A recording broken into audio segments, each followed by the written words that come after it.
The forgotten life of prostitutes in Victorian England. When we think of Victorian England, we imagine grand halls filled with glittering chandeliers, men in top hats, and women in elegant gowns gliding across polished dance floors. We picture wealth, progress, and the so-called age of morality. But history is never that simple. Behind the curtains of respectability, in the narrow cobblestone streets hidden from polite society, lived another world, a world Victorians tried to deny, yet one they could never live without. This was the world of the prostitute, and hers was a life both desired and despised, remembered only in whispers, and too often forgotten entirely. Hello everyone. Please take a moment and subscribe to this channel. Thank you. For so many women, the journey into prostitution did not begin with choice. It began with desperation. Imagine being born into poverty, in the slums of London. Your father, perhaps a laborer or a drunk, unable to provide. Your mother struggling to feed a house full of children. You start working before your childhood even begins, maybe as a maid, maybe as a seamstress, maybe in a factory where the air is thick with smoke. The wages are pitiful. And if you lose that job, if your master casts you out, if you fall ill, if you find yourself pregnant without a husband, society slams the door in your face. With no welfare, no safety nets, and no mercy for the poor, thousands of women were left with only two options: starve or sell themselves. By the middle of the 19th century, London was known across Europe as the capital of prostitution. Some estimates place the number of prostitutes in the city at more than 80,000. Many of them were barely more than children, 13, 14 years old, already working the streets. To the wealthy and powerful, they were a temptation. To the church, they were a symbol of sin. But to themselves, they were simply trying to survive in a world that offered them no other path. The life of a prostitute was as varied as it was dangerous. At the bottom were the streetwalkers, women who stood in dark alleys or under flickering gas lamps, waiting for drunken sailors, soldiers, and factory workers. For a few pennies, sometimes for nothing more than a loaf of bread or a bed to sleep in, they gave themselves to men who would never remember their names. A step above them were the women who lingered in pubs and gin houses, selling both company and their bodies. And then, far removed from this misery, were the courtesans. These women catered to aristocrats, politicians, and men of influence.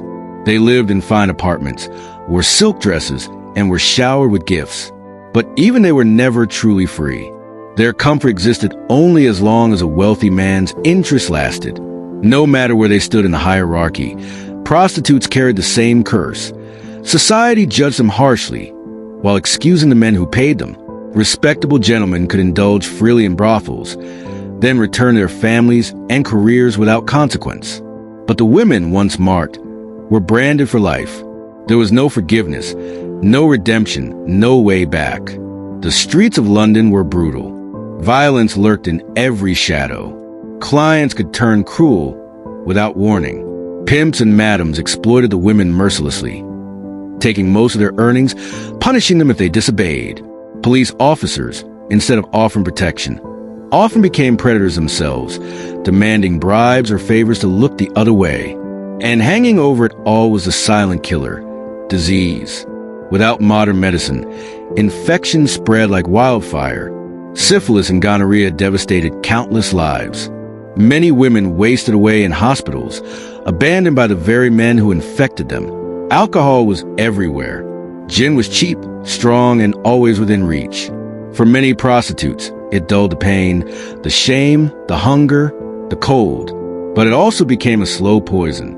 Addiction claimed lives as surely as violence and disease.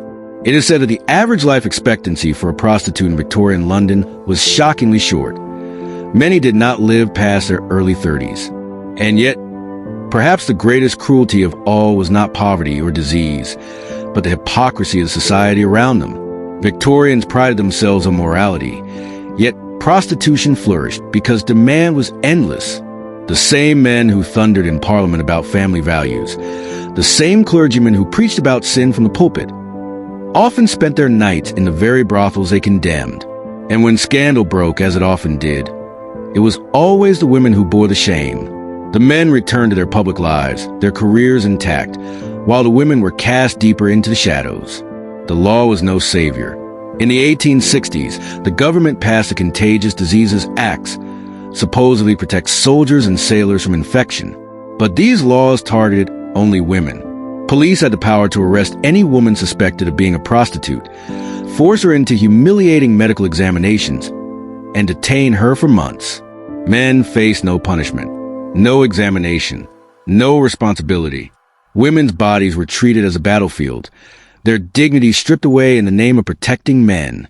In brothels, life offered a cruel illusion of safety. A woman might find shelter and food, but the price was high. Madams often took the lion's share of earnings, and punishments for disobedience were harsh. The police knew where these brothels were, but as long as bribes were paid, they looked the other way. And in the darkest corners of the city, where poverty pressed hardest, the women became invisible, until, of course, they were murdered. The most chilling reminder of this truth came in the autumn of 1888. Jack the Ripper haunted the alleys of Whitechapel, and nearly all of his victims were prostitutes. The murders shocked the world, but also revealed something more horrifying: how vulnerable these women had always been. They were killed not just by the Ripper's knife, but by a society that had already abandoned them. And yet, even in this bleak world, there were sparks of resistance. Reformers and activists began to speak out. Charities opened homes where women could learn skills like sewing or laundry, offering them a chance to escape the streets. But escape was never easy. The stigma followed them. Employers refused to hire them. Once labeled a fallen woman, society rarely forgave. Still, there were voices that refused to be silenced. Women like Josephine Butler fought tirelessly to overturn the cruel Contagious Diseases Acts, demanding justice and dignity for those whom society had thrown away. The forgotten life of prostitutes in Victorian England is more than a story of sin and scandal. It is a story of survival. These women were not faceless, nameless fallen creatures. They were daughters, mothers, sisters. They laughed, they wept, they dreamed. They were human beings forced to make choices in a world that gave them none. And though history has often erased them, their struggles helped shape the conversations about women's rights, justice, and equality that continue today.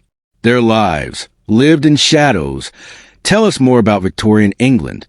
So when we picture the Victorian era, we must remember the truth. Behind the lace curtains and the polished manners, there were women fighting every day just to survive.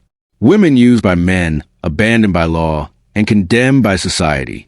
Women whose stories deserve to be told, not buried. This is their legacy. This is a forgotten life of prostitutes in Victorian England.